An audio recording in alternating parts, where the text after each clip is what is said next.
Recently, Janice Hadlow's 2020 book, The Other Bennet Sister, has been adapted into a television series. I think the series has done rather well, and it did make me wonder about the other Mary Bennet books.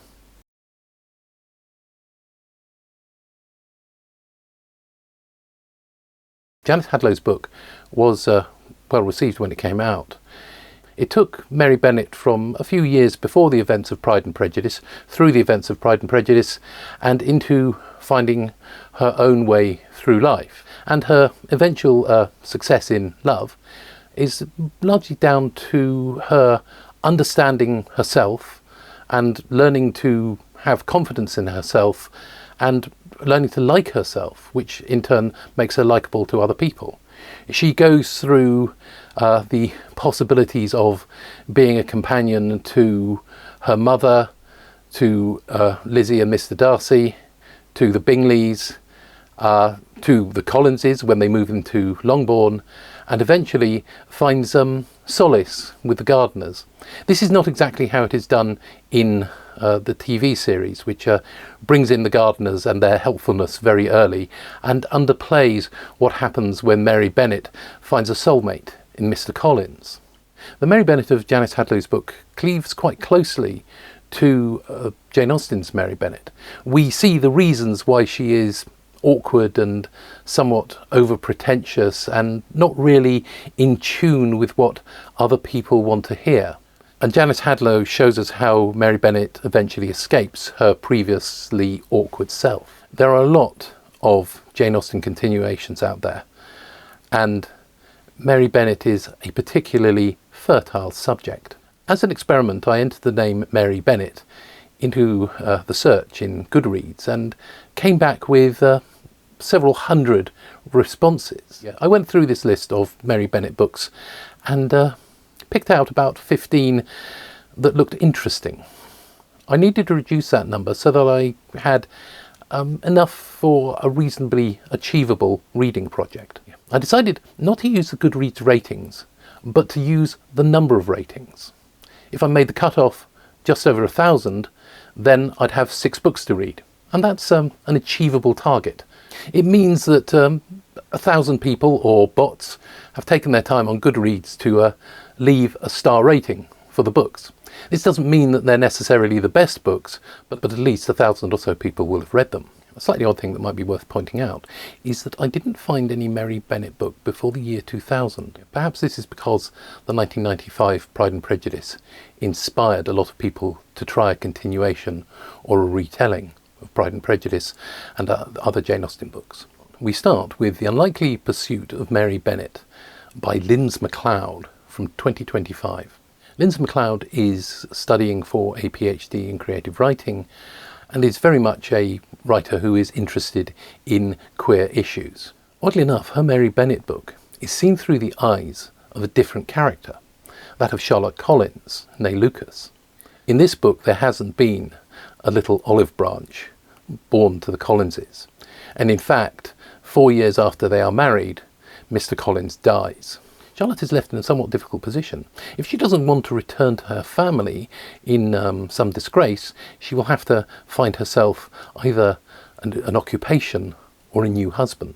Yes, in this story, Lady Catherine de Bourgh makes a brief appearance before disappearing off, perhaps to see the pollution at Pemberley, and we're left with Anne de Bourgh, who perks up a little in her mother's absence and attempts to find Charlotte a new husband. While Lizzie Bennet Darcy can't come directly to Charlotte Lucas's aid, she decides to dispatch her sister Mary to see if Mary can aid Charlotte with the transition to a different life, a life which might not be quite so pleasant for her. This is not the Mary Bennet of Pride and Prejudice. This is a much more beautiful and self-assured young woman. A young woman with a great talent for art, for drawing and painting. She has received this glow-up, and glow-ups are something that happen quite a lot in Mary Bennet books, thanks to a distant aunt who lives a rather unconventional life in Canterbury. and sometimes takes long trips to the United States, leaving Mary to get on with her life, which Mary seems to be rather successful at. Now, this is a sapphic love story, and the unlikely pursuit is not a pursuit of Mary Bennet so much as a pursuit by Mary Bennet of Charlotte. From the moment that Mary Bennet sweeps in to the Hunsford parsonage, we can see that there is an attraction awakened in Charlotte. We see this through Charlotte's eyes, of course, and it is, I think, a very well done love story. We see a woman going from not really understanding that such feelings could exist to embracing them with fear and trepidation. I did think it was rather effectively done, and it's done with a light touch and a deal of humour.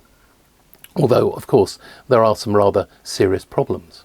One problem that isn't quite so foregrounded is the non-acceptance of homosexual lifestyles. In Canterbury, Mary has found herself in a community of like-minded people, not so much people who are all queer in some way, but people who are accepting of a queer lifestyle. While this is good and great for our love story, there's a slight problem of anachronism. It doesn't quite fit with what really would have happened. But all the same, I think it was an entertaining and believable love story, and the slightly cosy ending feels very good and well worth it. Lindz McLeod has written another instalment of her self-called Ostentatious series, and in this one it's Caroline Bingley who becomes awakened to the forces of Sapphism. The next book is Mary Bennet and the Bingley Codex from 2025 by Joyce Harmon. In this book, Mary is being tormented, of course, by her mother and is rescued by the Bingleys, who are visiting Longbourn. Mr. Bingley has recently bought a house which is largely furnished and has an extensive library. He's not that much of a book reader himself, but seeing that Mary is a lover of books, he suggests that perhaps she would like to come and stay with them for a while and help catalogue the library. Mary, of course, jumps at the chance and is very happy there. The Bingleys don't just want Mary as their librarian, they're also bringing her along for, companionship, I suppose. They are attempting to bring her out of herself and get that transformation that we need in almost every Mary Bennet book, that building of self-confidence and an ability to find society pleasurable that Mary always struggled with before. And this certainly begins to work, as well as her pleasure in the library that she is cataloguing. Of course, there is something rather odd about this library. Not just the rather ghostly apparition that Mary Bennet meets on her first day cataloguing, who appears to be the person in charge of the library, and he disappears rather suddenly. One section of the library is different to all the others. It is full of really rather old and esoteric books. A particular book appears to be bound in some kind of leather or hide, possibly dragon hide. Mary Bennet finds this book rather difficult to read at first, but it seems to rearrange itself, and it is a form of Latin that she can just about make out. She discovers that this is a kind of a dialogue and a spell book, and she tries out one or two of these spells, especially on a rather unwelcome guest. And these spells seem to work. She tries a more complex spell, but she hasn't quite read the instructions properly, and although it appears to work, perhaps it works a little bit too well. She has missed the warning behind the spell and something to take care of. This is a weather spell, and it has slightly wider implications than mere weather, and Mary's mistake brings her to the attention of the magical authorities in Britain. Two agents of this magical authority and acquaintances of Mr. Bingley are dispatched to investigate. They very quickly discovered that Mary is the amateur magician that has caused a bit of trouble, and they set about teaching her how to use magic properly. This is a very entertaining book. Joyce Harmon is an ex-Navy officer and has written quite a number of books, and especially books set in the Regency. If I have a problem with this book, it is a touch of the Mary Sue about Mary Bennet. The idea that she is perhaps a little bit too good a pupil of magic, and is gaining power rather more quickly than you might expect. I mean, she does struggle a little, but perhaps not enough, and she becomes rather adept and is able to solve a rather tricky problem in the climax of the book. But all the same, it was a very entertaining read, and a number of other books in this series have been published. Our next book is The Secret Life of Mary Bennet by Katherine Cowley. Katherine Cowley is a writing teacher at the University of Western Michigan in Kalamazoo. Go Broncos. This book was her debut novel. The book was nominated for the Mary Higgins Clark Award, which is one of the awards given out at the Edgars, which is the Mystery Writers of America's awards. In this book, instead of Mary Bennet the magician, we have Mary Bennet the spy. We start, like quite a lot of Pride and Prejudice continuations, with the death of Mr. Bennet, not long after the events of Pride and Prejudice. A side note, Pride and Prejudice continuations do seem rather fond of this.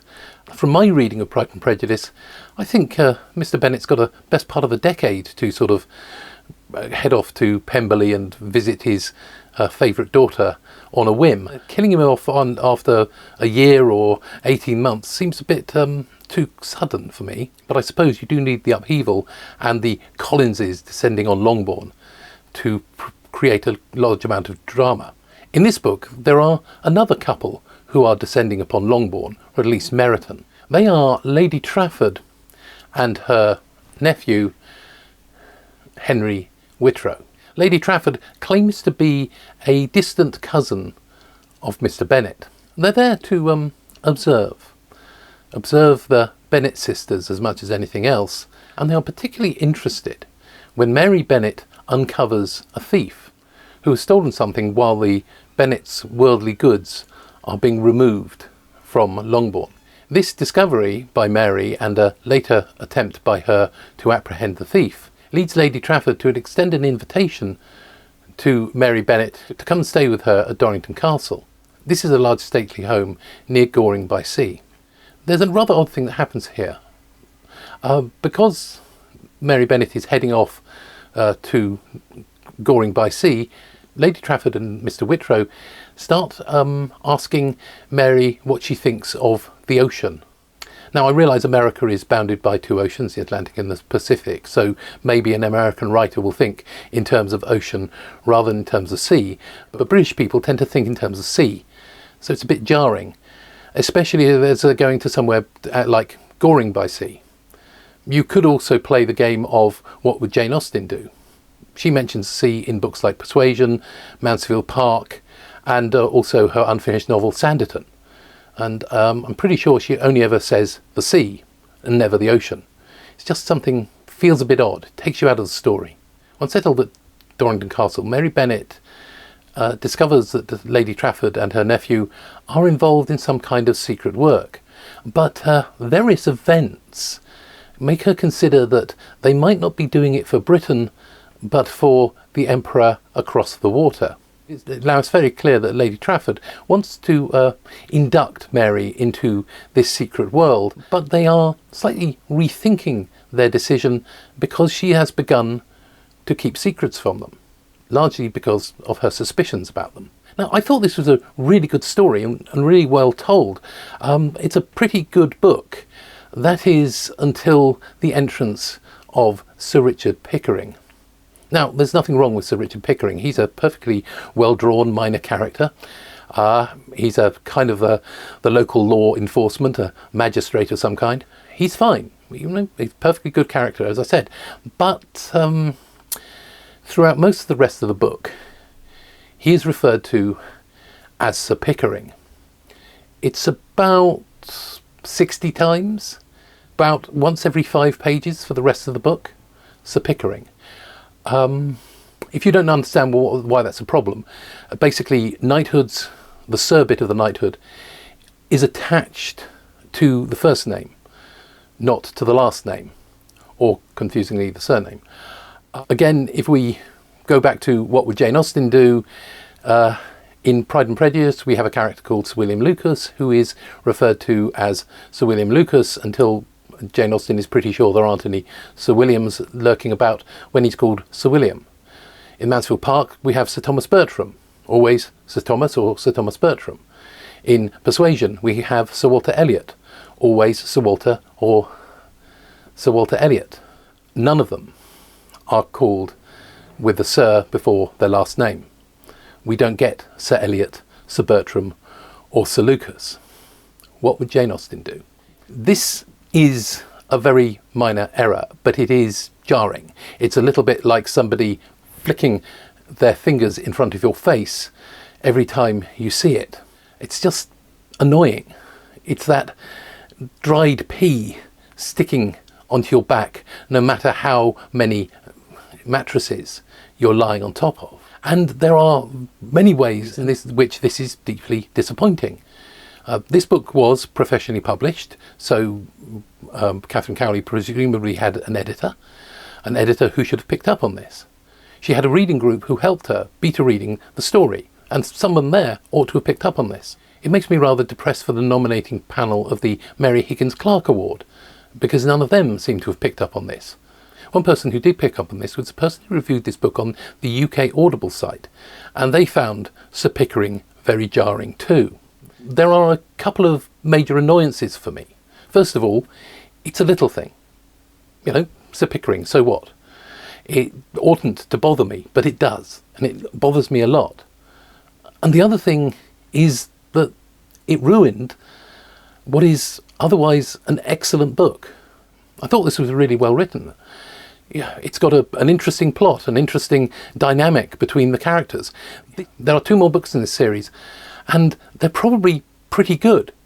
The only thing is that I can't face another Sir Pickering. Is there going to be another Sir Pickering in the other books, or are they actually going to be as promising as this one? Well, yeah, I may never find out, because I don't like being pulled out of the story when I'm trying to read a book. I don't like these historical inaccuracies. They pull me out of the book. They take away my pleasure. And this took away my pleasure. This is a good book, and if you don't mind the Sir Pickering, you may well find it excellent. But I can't, in good faith, recommend it. Our next book is The Pursuit of Mary Bennet, from 2013, by Pamela Mingle, a teacher from Colorado. In this story, Lydia returns to Longbourn. She is heavily pregnant, and Mr. Wickham is saying that it is not her child. He is also taken up with another woman. In this crisis, the Bingleys come to the rescue of Mary and Kitty and whisk them off to their house, away from the panic at Longbourn. There, Mary and Kitty are introduced to some interesting people. One particular man interests Mary, and he seems to be interested in her. Unfortunately, Kitty shows an interest in the man too, and Mary initially feels unconfident and feels that she should step back for Kitty. This does not prevent the young man from eventually proposing to Mary.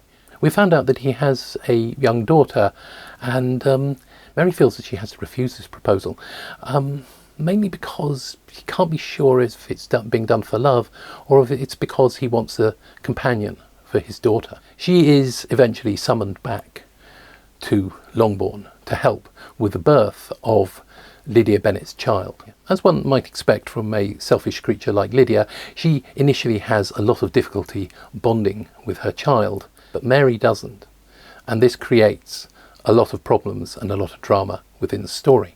We have the background drama of Darcy once more being enlisted to have a word with Wickham, and if he can't make a reconciliation happen, he does at least have to make sure that the child is recognised by Mr. Wickham as his own, because that child will have a better chance in life with a father who was at least married to the mother.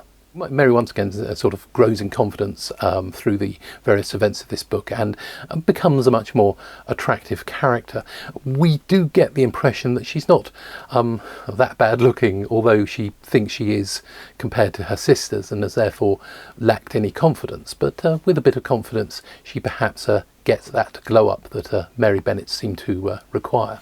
Our next Mary Bennet book is The Forgotten Sister from 2014 by Jennifer Paynter. Jennifer Paynter is an Australian playwright based in Sydney, and this was her first novel. This book takes us back long before the events of Pride and Prejudice.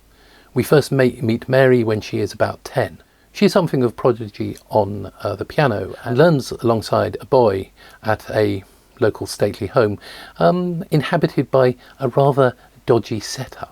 This introduces a somewhat unpleasant subplot to the story.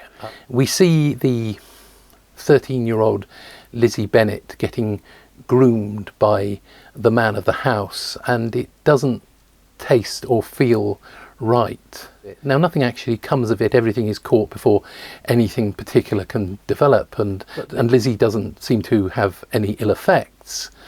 This subplot does have a rather unpleasant echo in that when we meet Mr. Darcy, one or two people notice a resemblance between him and the man who tried to groom Lizzie. This subplot didn't really feel right at all, and it just sort of sits there and moulders and starts to smell rather bad. Which is a pity, because the rest of the story is interesting. We are chiefly interested in Mary and her psychological development. We might say that she is neurodivergent or on the spectrum. She is not really able to cope with the world, and by the time she's about 13, she has what can only be described as a nervous breakdown. She's sent to a family in Bath who help her, and over the next couple of years she basically is able to cope with the world. She's encouraged by the woman who is looking after her to keep a commonplace book, and this commonplace book is the source of a lot of the aphorisms and sayings that Mary uses throughout the book of Pride and Prejudice. It works quite well as an explanation of why Mary is like she is, but of course it does make her distinctly odd. One of the choices Jennifer Paynter makes is to make Mary engage with people who are perhaps a step down from her position in the gentry. These are artisans and musicians. Of course, you can have a talented musician who is just a gamekeeper, but is able to play the violin in an extremely good way. You can have a young man who is a gifted composer, but he is still seen as almost an artisan by the gentry that surround him. One of Mary's closest friends is a niece of Mrs. Long, who is mentioned in Pride and Prejudice quite a lot. This niece is a deeply talented artist and portraitist, and she is paid by various characters in Pride and Prejudice to paint their portraits. And during these sittings, Mary will often accompany her friend and play the piano or read for the sitter. And in this way and in other ways, she gets to see the sort of background to some of the story of Pride and Prejudice. She is there at Netherfield because her friend is making a portrait of Caroline Bingley. She discovers the wrongdoings of Mr. Wickham because of his involvement with her artist friend's sister. I think this book provides a very interesting psychological portrait of Mary Bennet. It isn't quite the Mary Bennet of Pride and Prejudice, but it is certainly a well thought out and well planned portrait of perhaps a Mary Bennet who is neurodivergent and unable to cope with the real world. I did have a slight problem with the ending of this book. This book ends with Mary Bennet going to live and settle in Australia for various reasons, and those reasons are perfectly understandable and perfectly acceptable. Yes, it all works from a story point of view. It just this bit where she goes to live and settle in Australia seems to be sort of unnecessarily elongated. It is not exactly tacked on because it is very firmly allowed for in the book, but I did feel it was just too much extra. I'd sort of come to the end of the book when she set off for Australia, and then there's more pages to go on with, which didn't really sit right in the end. Our last book is The Independence of Miss Mary Bennet by Colleen McCullough from 2008.